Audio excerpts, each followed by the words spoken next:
Hello guys! Welcome to my channel. So for today's video ay magluto tayo ng soup lang moisturing with cordyceps pilitaris soup. So yan guys, maganda ito sa laging mga inuubo at sinisipon.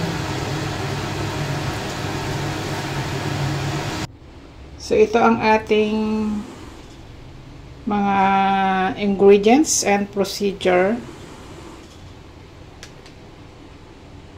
So, itong isang pack ay good for 4 to 5 person.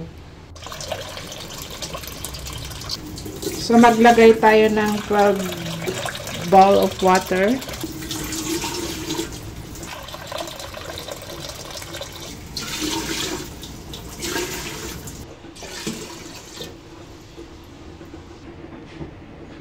Then, ito lahat ng mga ingredients. Saka dagdagan lang natin ng meat or pork bone. So, kailangan nating hugasan to guys and ibabad. Lalo na yung white fungus. So, ito.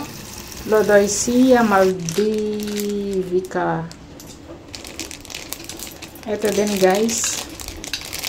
Kailangan nating hugasan and ibabad.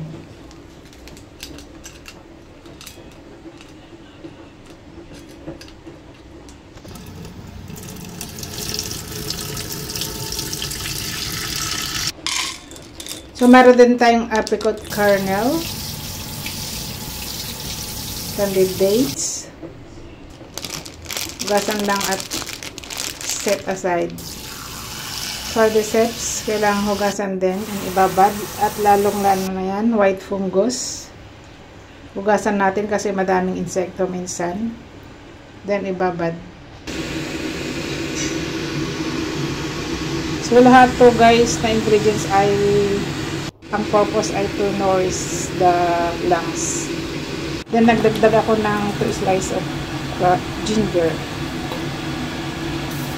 So, i-blend na natin ang ating pork bone para maging malinaw ang sabaw.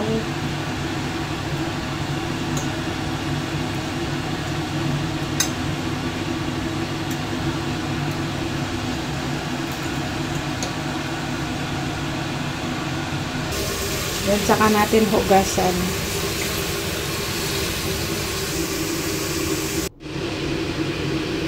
So, yung white fungus ay tanggalin natin yung pinaka-puno. So, i-trim lang natin.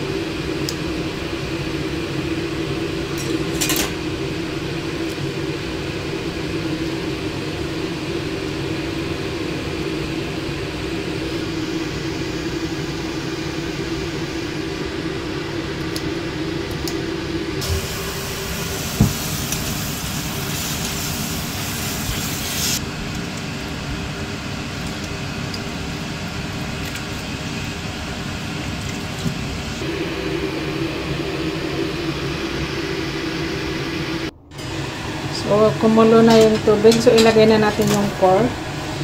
Then, ilagay na natin lahat ng mga ingredients.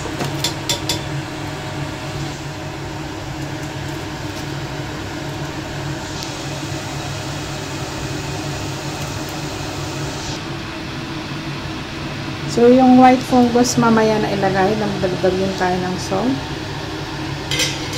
And, i-boil natin ng 15 minutes high fire, then saka natin i-adjust mamaya. And i-boil natin to guys ng 2 hours. So, ayan. Naka 2 hours na. Nilagay ko na pala yung white fungus kanina. Hindi ko na napakita. So, ganyan kasarap siya guys. Masarap yung sabaw. Ayan. Very concentrate na masarap. Pwede rin kainin yung white fungus. So, ayan guys. Thanks for watching. See you in my next vlog. Please like and subscribe. Bye-bye.